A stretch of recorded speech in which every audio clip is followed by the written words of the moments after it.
Next, if you've ever wondered what advertising's biggest questions are, you're about to find out. I suspect you might know, but you are about to find out. During this session, we're going to be asking you to answer some questions too. So make sure you've got Slido handy. If you haven't already downloaded it, it's slido.com, and the code is LEAD2024. So let me welcome our next panel. Laurence Green, Director of Effectiveness at the IPA. Bridget Angear, founding partner of Craig+bridget. Enyi Nwosu, Chief Strategy Officer at London. And stepping in for Phil Smith is Stephen Woodford, who's Chief Executive of the Advertising Association. Welcome to you all.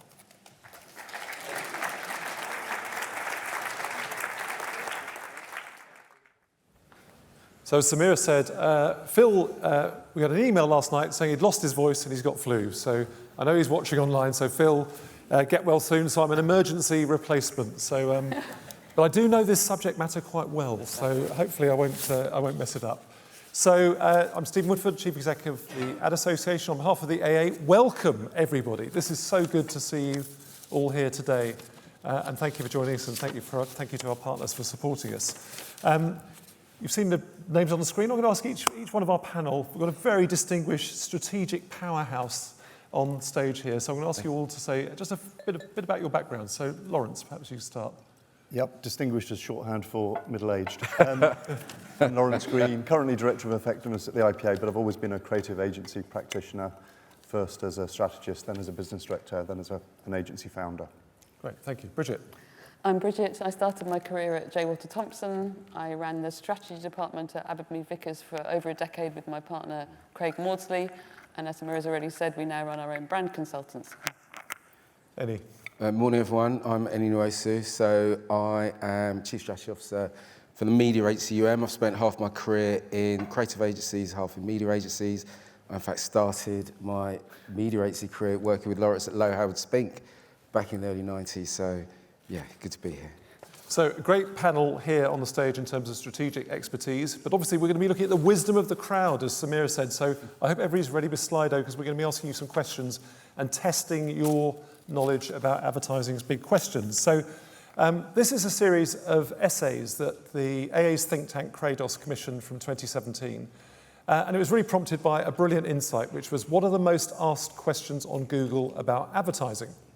So we thought, given that these things are searched most often, we ought to provide some answers. So we asked distinguished people, including Laurence and Bridget, to write essays to answer some of these big questions. So we're going to look at those big questions today. And I think, actually, Rain has set this up very well in that opening speech, talking about responsible growth.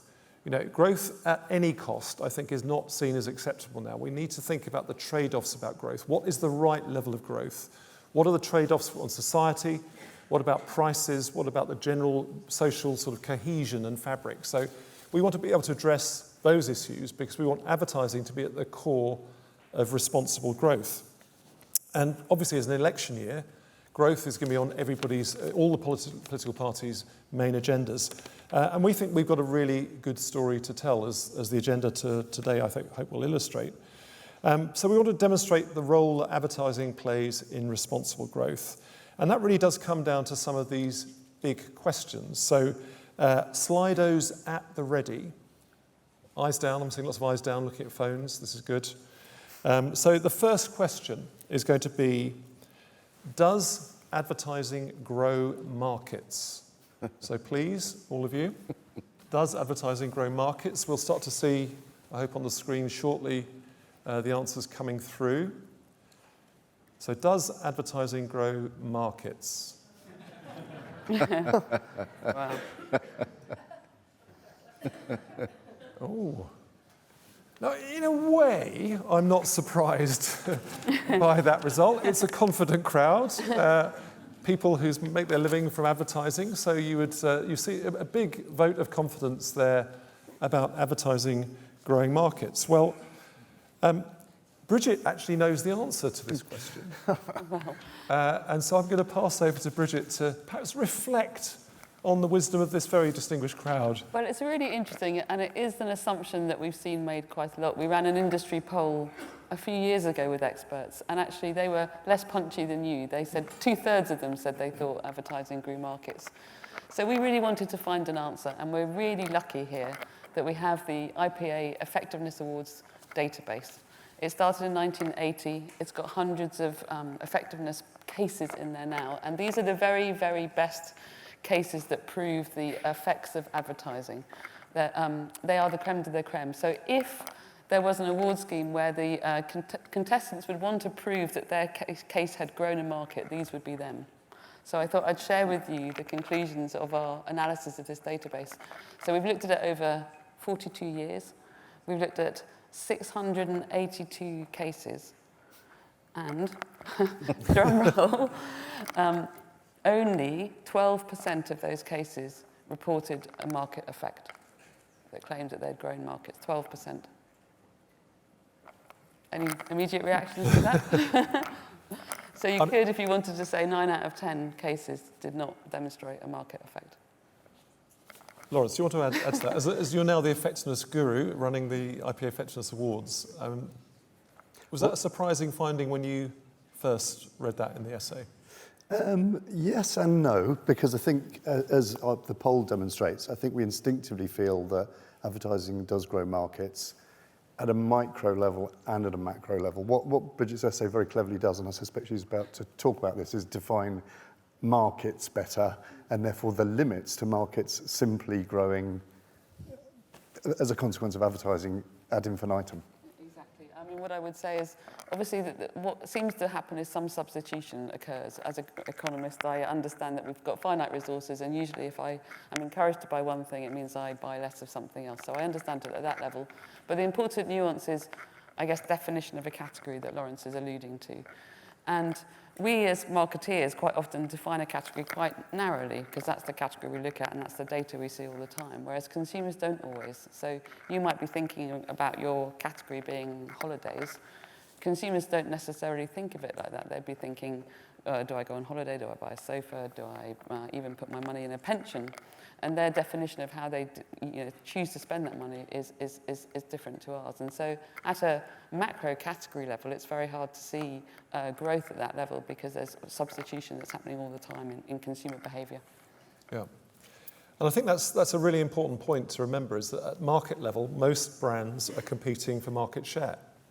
And markets tend to grow in line with things like population. They grow in line with fashion, big trends and shifts from different sectors one to the other, and they grow in line with the overall economy. And one of the things I think it's important to remember, people would point to, say, big new categories of advertising, like, let's say, the online apps for delivery, food delivery. Huge amount of growth in that sector. But of course, that's displacing other things. That's displacing shopping, that's displacing the energy that's used to cook at home, all sorts of things. So the net impacts are actually much, much less. The poll demonstrates we all believe that advertising grows markets. It helps grow businesses, and obviously that's the key thing. And I think, Enyi, were you surprised by this finding? I guess you're not surprised by the poll in the room. No. But were you surprised by the essay's findings with such a low proportion? Yes, but to Bridget's point, it's about the narrow definition of markets. Because if we were talking to clients and brands, we would always encourage them to think about, firstly, what market are you in? So defining the market you're in then defines the role that advertising plays in growing that market. And then secondly, thinking about it from a consumer perspective. So if I think about the growth of the wellness category, for example, a lot of that is being driven by advertising. You just mentioned clothing. Digital clothing at the moment as a new category is growing exponentially. And I think if we have this conversation in 5 years' time, a lot of the next-gen markets will almost be entirely driven by advertising in some form or another. So it absolutely is down to the definition of market. And as it's been categorised over the last 42 years, it's not that surprising, Bridget's findings. But I think as we think about markets growing 40 years hence, advertising will play even more of a role. So if that's not an ad for reading these essays, I don't know what is, because the divergence between these two things. Now, bearing in mind these are the IPA effectiveness winners. So I always look at the IPA data bank and think this is like the Olympics of advertising. This is the best of the best. And if the best of the best, only about 1 in 8 thereabouts over the long term grows markets. And this is not a new phenomenon, because Bridget, you are literally standing on the shoulders of giants on this study, aren't you? I'm slightly worried. I've been given this, which makes me worry that you didn't hear the 12% earlier, but I hope you all did. Yes, Simon Broadbent first looked at this question, and then Tim followed it up, and then subsequently I've followed it up twice, going back into the database each time to make sure. And to be honest, I was hoping things might have changed, so we had some news to report, but they really didn't. They've been remarkably consistent over those 42 years. Yeah, and that's something, I had the great privilege of working both with Tim Broadbent and Simon Broadbent, so father and son. And those two men were incredible pioneers at looking at advertising effectiveness, both at the micro and the macro level. So I think we can be quite confident on the analysis. And Bridget, you've updated that twice since. So 2 rounds of data. So the consistency of those findings are, I think we can be pretty confident about. Actually, we've tried to validate those by looking for other research sources, and it's very hard to find anything. So we come back to the IPA data bank as that long-term, cross-sector, definitive study.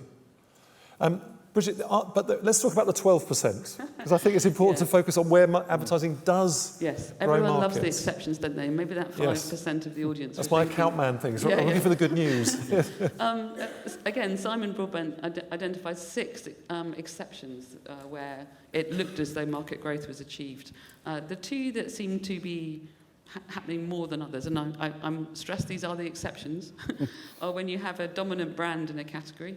So you could take Amazon, Google. They tend to, when they advertise, then grow that market. And another one that you've already alluded to is when you have a high number of trialists in a market. So the rapid grocery delivery category looks like it's probably growing because you've got a lot of people experimenting with this kind of new behaviour. So these very narrow circumstances where advertising does grow markets, and I think there's some. So, is it a finding we can be confident in? I think is, obviously people will make their own minds up about the validity of the IPA data bank. I would say somebody who's looked at it over many, many years and chaired the Value of Advertising Committee and so on, I think we can be confident in it because, is there anything comparable anywhere else in the world, Laurence? No, because we've got 44 years of data. Every data set is skewed, but ours is skewed towards people who think they have Olympian standards of effectiveness. So to Bridget's point, if ever you were going to find lots of examples of advertising growing markets, it's in our data bank. Yeah. Believe me, I've tried as an author to find it. So we can be pretty confident on that finding. So I think that's probably warmed everybody up to sort of have perhaps a slightly more questioning response in terms of of the Q&A. And I'm going to pose the second of our big questions now. So this one is about, and this is obviously incredibly topical at the moment. We heard from Rain about the corrosive effects of high inflation on people's lives, on the economy, on living standards, and so on. So, big question now to answer. Does advertising increase prices? Does it raise consumer prices, yes or no? Let's see what the wisdom of the crowd is saying here. Ooh. Quite a lot of, there's a lot of variation going on as the votes are flooding in now.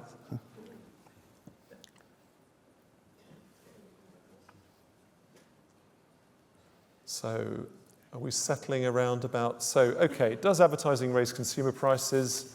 Around about 57, 60%, it's fluctuating, around about, let's call it 60-40, saying, no, it doesn't raise consumer prices. Well, Laurence wrote the essay on this and is the world-leading expert on this subject matter. So, Laurence, what's the answer?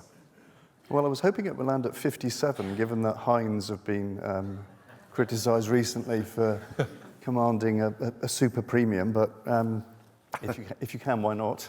I think this is really interesting, not just because you encourage people to arrive at a slightly more nuanced wisdom. The disparity fascinates me because I don't think our industry has a definitive answer to this question, and you'd expect it to. And I think that's partly because even though the question looks simple, it really is more nuanced than it first appears. And I have encouragement for people who've said yes, and I have encouragement for people who've said no. I personally feel, my conclusion, I'm not going to sit on the fence, is that advertising is a very powerful macro factor in keeping prices low, keeping price competition high, and depressing overall pricing levels. Within that picture, of course, individual brands use advertising quite deliberately to support their prices. So I think immediately you have this sort of slight tension between the two. And if I perhaps unpack some of the upward forces on pricing and then the downward ones, people can decide that they can run around and choose position or stick to their position. So the obvious upward impact on prices is brand owners using advertising to support their prices. The vast majority of advertisers do that consciously or unconsciously. Enyi and I cut our teeth on a brand whose end line was reassuringly expensive. So I'm not here to tell you that brand owners don't use their advertising to support their prices. I think it's Peter Drucker who said, if you can't charge a premium, then you don't have a brand. And I think even though we don't talk about pricing effects very much, we love volume effects. Yeah. We don't talk about pricing much. I think we should talk about it more because it may be an unlock for a different world of consumption. There are plenty of examples in the data bank and beyond of advertisers using advertising to support their prices. So that's an upward impact, one would have thought, in aggregate. On the other side of the ledger, there are plenty of downward impacts on prices. The first one is the discounters, being the obvious advertisers, dragging prices down. The second obvious one is that advertising dramatically reduces the price of the media we consume. Now, everyone in this room knows that. It was always true of traditional commercial media. We get our information and entertainment at a lower price because we have advertising in the mix. And it's even more true of the tech platforms, of course, of search and social. We get those products for free because they're advertising businesses. So that's a very obvious way in which the existence of advertising drives prices down. But there are two invisible things that we neglect to think about also. The first is that advertising has a massive informational role in creating what economists call perfect information. So let's use supermarkets as an example. Supermarket wars will run forever because there is a competitive incentive for them to advertise their prices. And despite the rumours, our supermarkets have pretty low margins and deliver food and other stuff, especially at Lidl, to the nation at pretty competitive prices because there's a competitive incentive provided by advertising to communicate those low prices. In the absence of advertising, they're better off just milking their existing shoppers. So I think we sometimes forget that at a market level, advertising is doing good things. And then if you talk to big and small brands, they'll also tell you that advertising is a guarantor of demand. And because you can go to market with confidence that you have a customer base of a certain size, you can produce at scale, you can enjoy economies of scale, you can pass those on in the form of lower prices. So I think the further you travel from the stuff that's right in front of you, the more confidence you can take that advertising is a force for good in terms of consumer pricing. There's so much in that answer that we could have a whole sort of session on that. Laurence's answer to that one question. Yeah. Enyi, just reflect on some of the things that Laurence was saying from your experience at McCann, Lowe, all the various places you've worked. Yeah. I mean, the answer to the question, it's no surprise that the poll split is yes and no, for the reasons that Laurence just said. I mean, if we think about it from a behavioural economic perspective and also connect the two questions around markets and prices, one of the things that we are all suffer from as human beings is myopic behaviour, which is that we forget things very quickly, we have short memories. And one of the brilliant things that advertising does is remind people about products, because if you don't do that, markets shrink, prices go up. So advertising plays an important role in that respect as well. I think the point around competition is really important. Competition is good for everybody. If competition allows us to be able to give products and services for free to audiences, it means that they are better off. I agree with the point about retailers not having as big a margins as sometimes we think. But fundamentally, advertising does both jobs. It's down to us to work out with our clients and brands which job we want to do. It's really interesting as you're saying that, because I think that I think the wisdom of the crowd is absolutely spot on in the sense it does both. It does both. And I think that's really interesting. And I think the complexities of the macroeconomic role of advertising are really interesting. And I think things we probably don't think about enough in an industry. I spent all my career in agencies, and you're myopically focused on your clients and their brands and beating their competition. Yeah. And you look at the market in terms of, are we winning or losing? Yeah. You know, so we very rarely actually think about that macroeconomic impact. And I just think that some of the points there, that both in the market growth point and in the pricing point, are so interesting. And I think bringing those together and thinking about sustainable growth is so important. You know, so in a way, we shouldn't beat ourselves up as an industry that we are part of an unsustainable, consumer-driven, ever more rapacious sort of economy, because actually the growth elements are reasonably small. But we are part of a system that doesn't yet work on a sustainable basis. So that's our job, in a sense, is to get our house in order and do the best we can and work, you know, for advertisers, agencies, brand, media owners, and so on, all to reflect on the role in the system. And the system effects that I think Laurence talked about were really interesting there. And I think that upward and downward pressure is something that we need to think of. I'm trying to sort of bring these two things together in a sense. And Bridget, from your look at markets and then thinking about questions about sustainability, perhaps, you know, I think it's important to think about advertising's role in that context. Would you like to reflect on that? Well, I guess we've all reflected on Maybe, that. and use the mic. We've all been reflecting on that, given the current climate, and making sure that we still believe we're doing the right things for the industry. And I still believe there's a role. Whenever possible, can we encourage our clients to,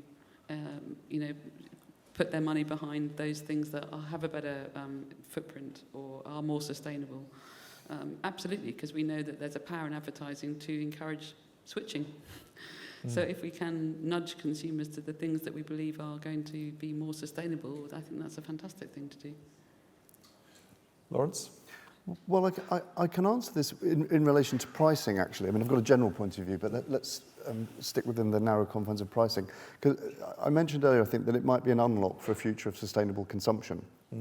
And I'm hearing more and more businesses that are re-gearing or transitioning to a world where they pump out less volume of stuff, but capture more value from less stuff. And that seems an entirely appropriate way of them meeting their shareholder requirements, but also making the planet a better place. So I don't think I'm breaching any confidences to say that there's a number of fast and slower fashion brands. Ralph Lauren is the one that's in the public domain, which is very much trying to move the whole business from essentially sort of mass volume, mid-price point to lower volume, higher price point. And so I love stories like that, where you begin to look at pricing as the reward to advertising rather than just more stuff, because it helps companies make more money, good, but it means there'll be a conference in 10 years' time rather than a world on fire. Yeah. I think that's so true, and I think that shift that we're seeing, and we're tracking this in various categories, and it needs to go further and faster, I think, would be the first thing that we would say. But thinking again about the role of advertising in the economy, and I think, Enyi, you were talking about this in that you know, it's not either or, it's both. Driving competition, and the point about the supermarkets, just maybe reflect more on that competition thing, because I think that's a really critical factor here, is that advertising is really prevalent and really to the fore in highly, highly competitive markets. Yeah, and consumers benefit is the key point, and that's why you're right, we shouldn't beat ourselves up about the role that we play in the macro economy. And on the point of sustainability and competition, and I'll bring it back to the markets point, the next generation of markets, whether it's recycling or the circular economy, advertising is going to play a really big role in helping people make better sustainable living choices. And most importantly, people expect us. Look at all the research, they expect brands to make a difference in driving sustainable behaviour. And it isn't just about the product. I think Laurence is right in terms of the products that are created and how we position those in the market, but it's also down to our behaviour and how we can take emissions out of the system in terms of how we do supply chains, in terms of how we deliver digital advertising, We do a lot of work with Scope 3, for example. The IPA do brilliant work in terms of the carbon calculator, etc. So everything that we can do to, whilst driving competition, but take a lot of the bad sustainable practices out of the way we behave, also contributes to tackling the climate emergency. It does make me think we should commission an essay on does advertising drive emissions? Because actually it reflects both of these, both dimensions. I think the answer to that is yes, it does. I think it does. To the level at which it does is worth finding out, but it does. And I think if we were to put a metric against that, we as an industry could then set ourselves targets to ensure that we collectively reduce that impact. And that's something we work on with through AdNet Zero as a cross-industry program. We've got to get our house in order, and we've got to drive the sort of changes in consumption that we've been talking about.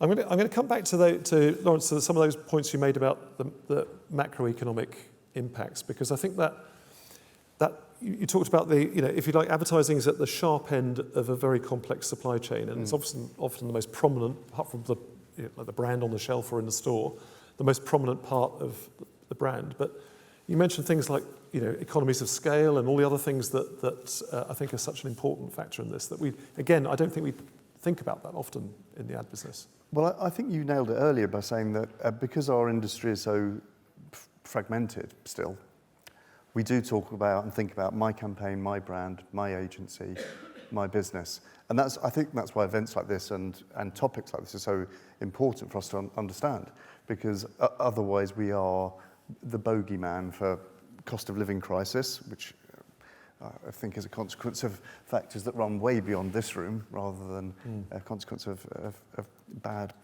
advertising practice. And I would encourage everybody, no one knows these answers for sure, but what I do know is that everyone should be thinking about stuff like this. Otherwise we do reach very partial, very obvious solutions.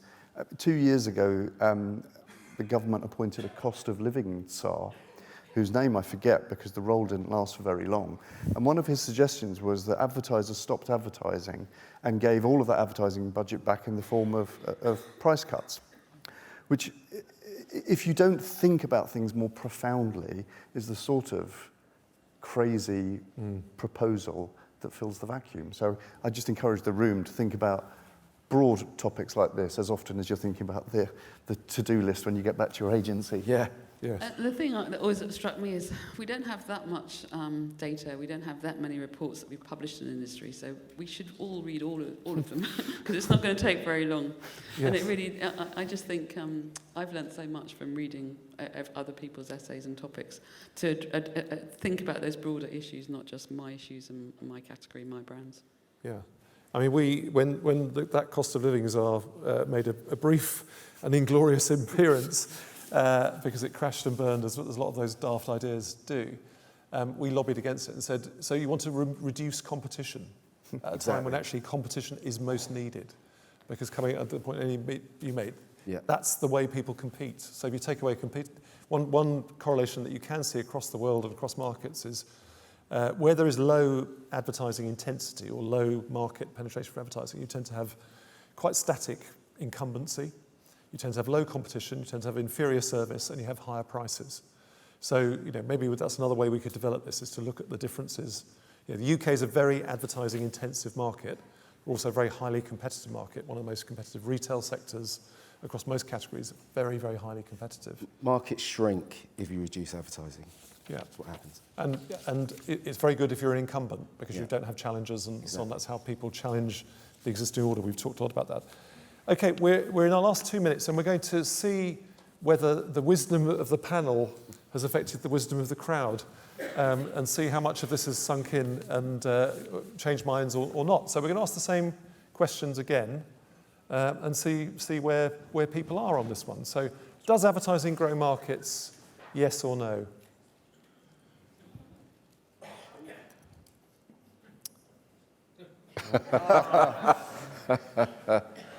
Okay, on that basis, we're talking for another half an hour. 12%. How interesting. How interesting. So there's some cynicism around the answers in the room. It was just homework for everybody, read the essay. Let's look at the second question. So, does advertising raise consumer prices?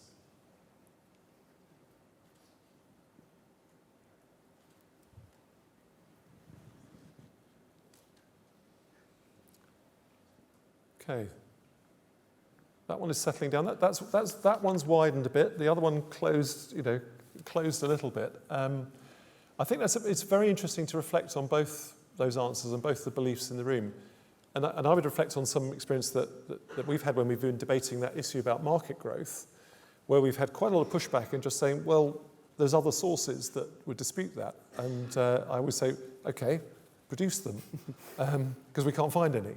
And I go back to the point about if the best case, if the best of the best, the most effective, proven case on advertising, it's about 1 in 8. It's hard to believe that the run-of-the-mill campaigns are somehow performing much better. But clearly, we have more work to do on that particular question. So, thank you very much to this fantastic panel. A fantastic discussion. I hope everybody's enjoyed that, and thank you for voting. Thank you.